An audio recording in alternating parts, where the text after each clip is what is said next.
శుక్లాం వరదరం విష్ణుం శశివర్ణం చతుర్భుజం ప్రసన్నవదనం ధ్యాయేత్ సర్వవిఘ్నోపశాంతయే. ఓం గం గణపతయే నమః. ఓం శ్రీమాత్రే నమః. ఓం శ్రీ గురుభ్యో నమః. ఓం శ్రీ మహాసరస్వత్యై నమో నమః. ఇప్పుడు మనం 1 మార్చ్ 2026 నుండి 31 మార్చ్ 2026 వరకు కూడా 12 రాసుల వారికి ఎలా ఉండబోతోందో ఇప్పుడు మనం తెలుసుకుందాం. దానికంటే ముందర ఏ రాశిలో ఏ గ్రహాలు ఉన్నాయో తెలుసుకుందామండి. 26 మార్చి నుండి శుక్రుడు వస్తున్నాడు. గురుడు మిథున రాశిలో ఉన్నాడు, వక్ర గతిలో ఉన్నాడు. కేతు సింహరాశిలో ఉన్నాడు. అలాగే రవి, బుధ, కుజ, శుక్ర, రాహువులు కుంభరాశిలో ఉన్నారు. అంతేకాకుండా శనీశ్వరుడు మీనరాశిలోను, శుక్రుడు 2వ తారీఖు నుండి 2 మార్చి నుండి శుక్రుడు ఉచ్చ స్థితిలో మీనరాశిలో ఉండబోతున్నాడు. బ్రహ్మాండం ఎగ్జాల్టేషన్కి వచ్చేస్తున్నాడు. రవి 15వ తారీఖు నుంచి మనకి మీనరాశిలో వస్తున్నాడు. ఇప్పుడు వాళ్ళు ఇచ్చే ఫలితాలు ఒక్కొక్కటి తెలుసుకుందామండి. ముఖ్యంగా ఈ నెల మొత్తం కూడా కాలసర్పదోషంలోనే ప్లానెట్స్ అన్ని ఉండిపోయాయండి. అంటే మనిషి మీద ప్రభావం అనేది చాలా తక్కువ చూపిస్తాయి. ఇంతకుముందు చెప్పినట్టుగానే మన దేశాల మీద చూపిస్తాయి తప్ప, రాజకీయ నాయకుల మీద, మంత్రుల మీద చూపిస్తాయి తప్ప గ్రహాల ప్రభావం కాలసర్పదోషం అనేది చాలా తక్కువగా మనిషి మీద ప్రభావం చూపిస్తుంది. ఇప్పుడు మనం తెలుసుకుందాం. వృషభ రాశి వారికి మీ రాశ్యాధిపతి లాభస్థానంలో ఎగ్జాల్టేషన్ లో బ్రహ్మాండంగా ఉన్నాడు. అంటే 9th హౌస్ లో 10th హౌస్ తోటి లగ్నాధిపతి కలిసాడంటే ఈ నెల మొత్తం మీకు ఆనందదాయకమే అని చెప్పచ్చు. ఇంకా చెప్పాలంటే మీ ద్వితీయ భావంలో ఉండే గురుడు పర్ఫెక్ట్ గా బాగున్నాడు. కాలసర్పదోషంలో ఉన్నాయి ప్లానెట్స్ అన్ని, గ్రహాలన్నీ కూడా కాలసర్పదోషంలో ఉన్నాయండి. దాని మీద పక్క పెడితే గురు ప్రభావం వలన ధనప్రాప్తి, అదృష్టము, జ్ఞాన సంపద, బుద్ధి బలం అంటే బుద్ధుడు ఇస్తాడు. అదే మంచి బాగా ఉన్నాయి. స్థిరమైన ఆలోచనలు, స్థిరమైన కోరికలతో ముందుకు వెళ్ళిపోతూ ఉంటారు, భయపడరు, అన్ని కలిసి వస్తుంటాయి. సింగర్స్ గా బాగా మీరు రాణిస్తారు, ముఖవర్చస్సు పెరుగుతుంది, కంటిన్యూస్ గా మాట్లాడతారు. ఇంకా చెప్పాలంటే ధారణా శక్తి బాగా ఉంటుంది మీకు. లేకుండా సాహిత్య రంగంలో కూడా మీరు మంచి అవకాశాలు బ్రహ్మాండంగా ఉన్నాయి. కుటుంబంలో వృద్ధి, ధనాదాయం మెండుగా ఉన్నాయి. భయపడాల్సిన అవసరం లేదు. కానీ ఎడ్యుకేషన్ విషయంలో కొంచెం జాగ్రత్త వహించండి. కేతు ఉన్నాడు కాబట్టి. కానీ 4th హౌస్ లార్డ్ మీకు బ్రహ్మాండంగా దశమంలో ఉన్నాడు కాబట్టి 4వ ఇంటి వారు 10వ భావం ఉన్నా కూడా ఫారిన్ కంట్రీస్ వెళ్తుంటారు. సో మీ కుంభరాశి వారు కూడా మీ వృషభ రాశి వారు కూడా ఫారిన్ యోగం ఉందని ఖచ్చితంగా చెప్పచ్చు. బట్ వాళ్ళ జాగ్రత్త ప్రకారమో ఆధారపడి ఉంటుంది. ఓకే, ఫారిన్ వెళ్ళే వాళ్ళు కూడా కుంభరాశిలో ఫారిన్ వెళ్ళే వాళ్ళు కూడా ఎక్కువగా వృషభ రాశి వాళ్ళు ఉంటారు. సరే, కేతు ప్రభావం కూడా మీ తల్లిగారికి ఆరోగ్య పరిస్థితుల్లో కొంచెం జాగ్రత్తగా ఉండండి. మెడిసిన్స్ వాడవలసి వస్తుంది. మీరు చదువు పట్ల శ్రద్ధ వహించండి, అశ్రద్ధ వద్దు. భూములు, గృహాలు కొనుక్కుంటారు. మ్యూజిక్ రంగంలో బాగా రాణిస్తారు. ఇంకా చెప్పాలంటే రైతులు కూడా మంచి పంటలో బాగుంటుంది. ఏదైనా పుత్రిక సంతానం జననము కలగడానికి మీకు అవకాశాలు ఉన్నాయి. మీ ఆడపిల్లల వలన మీకు సుఖము, సంతోషము, అదృష్టము కలిసి రావడానికి అవకాశం ఉంది. ఏదైనా మీ వృషభ రాశి వారికి శత్రు భయం లేదు, ఆరోగ్యం బాగుంటుంది, సేవకా జనం ఉంటారు. అంతేకాకుండా మీ అనారోగ్య సమస్యల నుంచి బయటపడిపోతూ ఉంటారు. అందుకే మీకు వివాహ వేడుకలు, శుభకార్యాలు, ధర్మకార్యాలు ఎక్కువ చేస్తూ ఉంటారు. ఆరోగ్యం పట్ల అంటే అష్టమ స్థానం కూడా బాగుందండి. గురుదృష్టి చూస్తున్నాడు కాబట్టి సడన్ గెయిన్స్ మీకు ఉంటాయి. 9th హౌస్ లార్డ్ 9వ ఇంటి వాడు మీకు శుక్రుడు శని అవడం వలన, శని శుక్రుడితో కలిసి ఉండడం వలన విదేశీ పర్యటన చేయడానికి అవకాశం ఉంది. ధనాదాయము, అదృష్టము మీకు బాగా కలిసి వస్తాయని చెప్పడంలో సుశక్తి లేదు.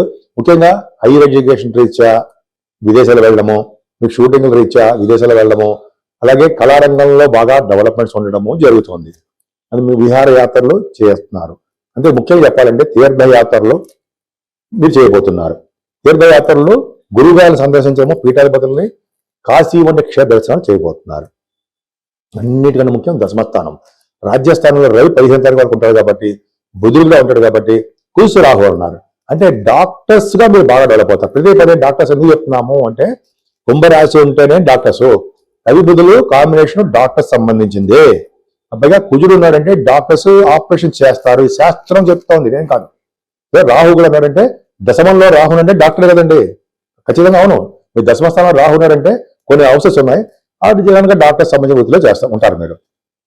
అంటే హైయర్ ఎడ్యుకేషన్ ఇస్తా విదేశాలు వెళ్ళడము, ఎండి, ఎంఎస్లు ఉంటాయి కదండి. స్టెప్ 3 అంటే విదేశాలు వెళ్తారు. అంతేకాకుండా కుజుడితో కలిసినటువంటి రాహు అంటే ఇంజనీరింగ్ విభాగాలు గాను, ఆడిటర్స్ గాను, మ్యాథమెటిషియన్ ఈ రెండు కూడా మీరు బాగా డెవలప్ అవడానికి అవకాశం ఉంది. కర్మస్థానం ఉంది కాబట్టి మీకు చేస్తున్నటువంటి ఉద్యోగాలు బాగుంటాయి. సాఫ్ట్వేర్ రంగ ఉద్యోగస్తులకి, గవర్నమెంట్ సంబంధించిన ఉద్యోగస్తులకి ప్రమోషన్స్ రావడము, గౌరవింపబడము జరుగుతుంది. ఆరవగా చెప్తానండి, సివిల్ సర్వీసెస్ రాసినా కూడా విజయం సాధిస్తారు మీరు.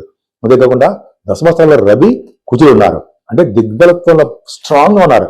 రాజకీయ రంగంలో పదవులు వస్తాయి, రాజకీయ రంగంలో వెలుగుతారు, రాజకీయంగా ఎదుగుతారు. మీరు బ్రహ్మాండంగా ఉంటుంది. అందరినీ ప్రజాసేవ, ప్రజాదరణ మీరు చేసుకుంటారు. అన్నిటికంటే టాప్ మోస్ట్ ఏంటంటే శుక్రుడితో కలిసి శనితో కలిసి రవి. లాభంలో రవి ఉన్నాడంటే చూసుకోవచ్చు అండి. లాభంలో రవిశల్లో ఎంత అద్భుతమైన ఫలితాలు ఇస్తారు. రవి ఉన్నాడంటే యాక్చువల్ గా వివిధ రకాలైన సుఖాలను ఇస్తాడు, అదృష్టాన్ని ఇస్తాడు, రాజకీయ రంగంలో పదవులను ఇస్తాడు, చేస్తున్న వ్యాపార రంగంలో బాగా డెవలప్ అయి చేస్తుంటాడు. ఎలక్ట్రానిక్స్ రంగంలోనూ, కోల్ పరిశ్రమల్లోనూ, అలాగే ఆటోమొబైల్ ఇండస్ట్రీస్, సిమెంట్ పరిశ్రమలు, ఫార్మా రంగాలు, ఇవన్నీ రంగాల్లో బాగా డబ్బు సంపాదించుకుంటారు. నాకు గుర్తులు చెప్తానండి. మీన రాశిలో శుక్రుడు కూడా ఎగ్జాల్టేషన్ ఉన్నాడు. రాశిలో శుక్రుడు లాభంలో ఉన్నాడు. శుక్రుడు వలన అభిమానం ఎక్కువ ఉంటుందండి. మీకు ధర్మకార్యాలు, శుభకార్యాలు ఎక్కువ చేసుకుని ఉంటారు. ధనాదాయం బాగుంటుంది. అన్నిటికంటే ముఖ్యం ఏంటంటే బాగా డబ్బు సంపాదించుకుంటారు. మీ అక్కయ్యలు బాగుంటారు. అంతేకాకుండా శనీశ్వరుడు కూడా ఉన్నాడు. అంటే 9th house lord, 10th house lord లాభంలో ఉన్నాడు. వ్యవసాయ రంగంలో బాగా డెవలప్మెంట్స్ ఉంటాయి. అలాగే విదేశ పర్యటన ఉంటుంది. ముఖ్యంగా వాహన సౌఖ్యము, వాహన యోగము కొనుక్కుంటారు.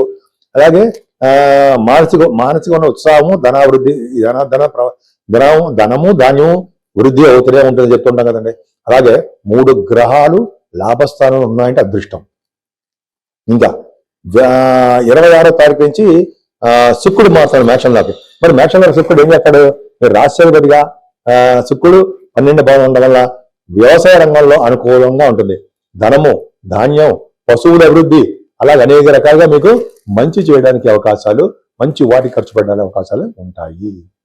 12 రాశుల వారికి చిన్న సూచన ఏంటంటే, మేషం నుంచి మీనరాశి వారి వరకు కూడా మీరు మీ జాతకాలు చూపించుకోదలుచుకుంటే మీకు ముందుగా మీ date of birth, time of birth, place of birth 3 ఉండాలండి. నేను ఆది ఆస్ట్రాలజీ నుంచి చెప్తున్నాను. మన ఆది ఆస్ట్రాలజీనే చూస్తూ ఉంటాము. వేరే వాళ్ళు ఎవరు చూడరు, నేనే చూస్తుంటాను. ఆల్మోస్ట్ 35 సంవత్సరాల అనుభవం కూడా ఉంది నాకు ఆస్ట్రాలజీలో. 2000 ఇయర్లో ఎంఏ ఆస్ట్రాలజీ చేశాను. దానికంటే 2000 ఇయర్లో 26 ఇయర్స్ అయింది. అంతకంటే ముందర 10 ఇయర్స్ నుంచి 1990 నుంచి కూడా నేను ఆస్ట్రాలజీ అండ్ నేను professionally cost accountant, accounts officer, government organisation చేశాను. గవర్నమెంట్ ఆర్గనైజేషన్లో సింగరేణి కాలేజ్లో చేశాను. సరే పక్క పెడదాం. సో ఈ అంత అనుభవం ఉంది కాబట్టి కొద్ది గొప్ప చెప్పగలను అని అనుకుంటాను. చెప్తాను కూడా, చెప్పిన కూడా చాలా జరిగాయి. మీకు విద్యలో కానీ, లేకపోతే వివాహం విషయంలో కానీ, చిల్డ్రన్ విషయంలో కానీ, లేకపోతే వివాహాలు అవ్వట్లేదని మ్యాచ్ మేకింగ్ కానీ, ఇవన్నీ ఉంటాయి కదా, అన్ని పర్ఫెక్ట్గా చూసి చెప్పగలను. నేను ఆ కాన్ఫిడెన్స్ నాకు ఉంది. అంతేకాకుండా వాస్తు సంబంధించిన విషయాల్లో కూడా మీకు ఏమాత్రం డౌట్ ఉన్నా నన్ను కన్సల్ట్ చేస్తే నేను చెప్తాను. లేకపోతే మీరు వాట్సాప్లో మెసేజ్ పెట్టండి. షూటింగ్లో ఉంటే మనం చెప్పలేకపోవచ్చు, తప్పకుండా మీకు చెప్తాను. అంతేకాకుండా 12 రాశుల వారికి పరిష్కార మార్గాలు చెప్తామండి. ఎందుకంటే 12 రాశుల వారికి కూడా అంత అద్భుతంగా ఉండదు. ఎందుకంటే కాలసర్పదోషంలో ప్లానెట్స్ అన్నీ ఉన్నాయి. అంటే మనకి నెగిటివ్ ఎనర్జీ వస్తుందా అంటే నెగిటివ్ తక్కువ ఉంటుంది. ఏదైనా మన జాగ్రత్త మనం చేసుకోవాలి. కాబట్టి రాహుకి మనం కాలసర్పదోషం ఉంది కాబట్టి రాహు నుంచి కేతు మధ్యలో గ్రహాలు ఉన్నాయి. అంటే సవ్యకాల సర్పదోషము అంటాం. మనం అంటే ప్రతి రాశి వారికి కూడా అవకాశం ఉంటే కాళహస్తి వెళ్ళి రాహు కేతులు పూజ చేయించుకోవడం కంపల్సరీ. మనం అక్కడ వెళ్ళాము, ఆన్లైన్ ద్వారా చేయించుకుంటాము. ఇంకా చేయలేము, మన ఇంట్లోనే మన ఊళ్ళోనే రాహుకు సంబంధించినటువంటి నవగ్రహాల్లో కేతుకు సంబంధించిన పూజలు చేయించుకోవడం. అది కూడా చేయలేకపోతే రాహుకు సంబంధించినటువంటి స్తోత్రాలు ఇంట్లో చదువుకోవడము, కేతు గణపతి ఆరాధన, సుబ్రహ్మణ్య ఆరాధన చేసుకోవడం వల్ల ఈ రాహు కేతుల యొక్క ప్రభావం తగ్గుతుంది. అమ్మవారి పూజలు కూడా చేసుకోవడం వల్ల అదృష్టం బట్టి మనకి రాహు కేతుల ప్రభావం తగ్గుతుంది. అంతేకాకుండా అమ్మవారి కనకదుర్గ అమ్మవారికి మనం పౌర్ణమి పూట కానీ అమావాస్య పూట కానీ హోమాలు చేస్తూ ఉంటారు. హోమాలు చేస్తే ముందర అంటే జస్ట్ అమ్మవారి హోమం చేసే ముందర నవగ్రహాలు కూడా మనం చేస్తూ ఉంటాం. సో నవగ్రహాలు చేయడం వలన ప్లస్ అమ్మవారికి హోమాలు చేయడం వలన చండీ హోమం ఈ 12 రాశుల వారికి నవగ్రహాల వల్ల వచ్చే దోషాలు చాలా మటుకు తగ్గుముఖం పడడానికి అవకాశాలు ఎక్కువ ఉన్నాయి. అంతేకాదండి, శనీశ్వరుడు కూడా మనం చెప్తూ ఉంటాం కదా, శనీశ్వరుడు దోషం కూడా చాలా ఉంటుంది. అష్టమ శని దోషము, అర్ధాష్టమ శని దోషము, ఏలినాటి శని ప్రభావం అంటూ ఉంటాం. సో ఈ మీకు రాశులు తెలుసు ఎవరెవరికి ఉన్నాయో.